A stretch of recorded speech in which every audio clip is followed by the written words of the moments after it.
Welcome to the presentation on the causes of World War I, and welcome to the series on World War I itself. Here we see the proclamation of the German Empire in 1871 in the Hall of Mirrors in Versailles, France. This is one of the causes of World War I. Yes, this.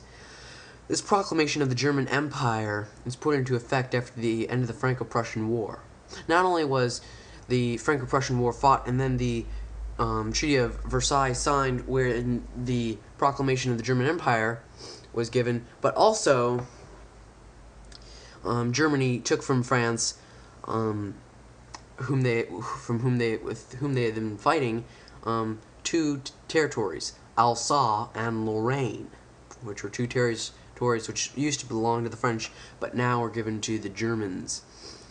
The French did not like this one bit, and France and Germany would be a part of a major rivalry which would eventually embroil itself up in war.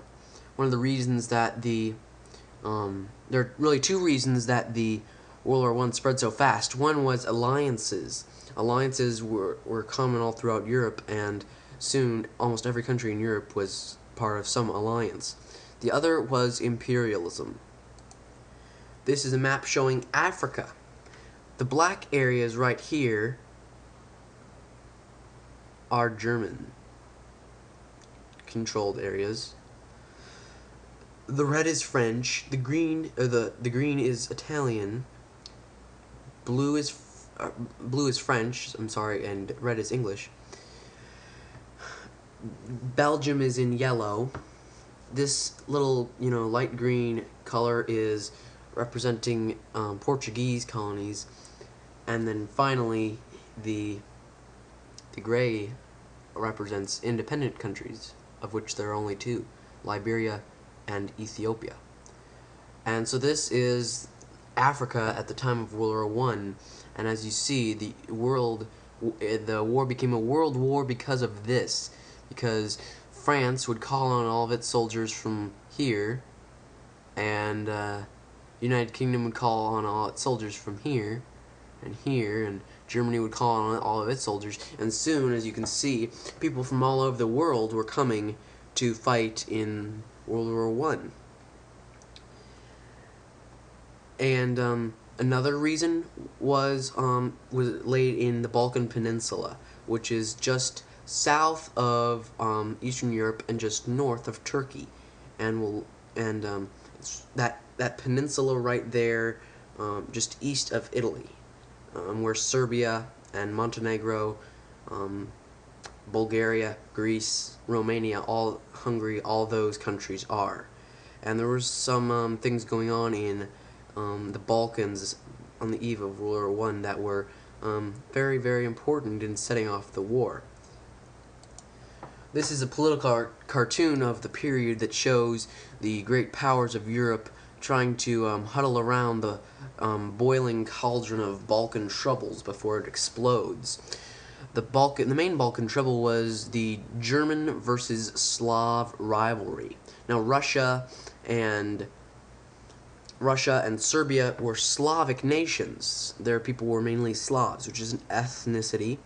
However, Austria-Hungary, which was Austria and Hungary and several other countries combined in one empire, Austria-Hungary and Germany were Germans, and they were from a different ethnicity. And Austria-Hungary had taken over Bosnia and Herzegovina earlier, before the war, and Serbia wanted it to be part of Serbia because people in Bosnia and Herzegovina were Slavs, and they wanted to unite all the Slavs under one rule. This was one of the most important causes of World War I, and it was probably the main cause of World War I, this Slav nationalism. Right here you see Emperor of Austria-Hungary, Franz Joseph. Right here is Kaiser Wilhelm of Germany. Right here is the Russian Tsar, Nicholas. Here's the English and the French.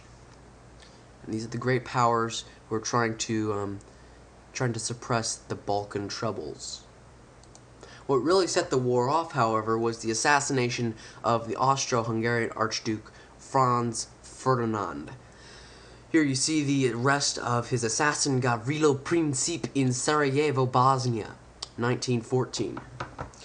June 1914, which is the year the war started. The Serbians, who, like I said, wanted all the Slavic nations to be united, had resorted to terrorism in order to put this into effect. And Gavrilo Princip, who is seen right here, was the one who assassinated the Archduke of Austria-Hungary and his wife, and they died.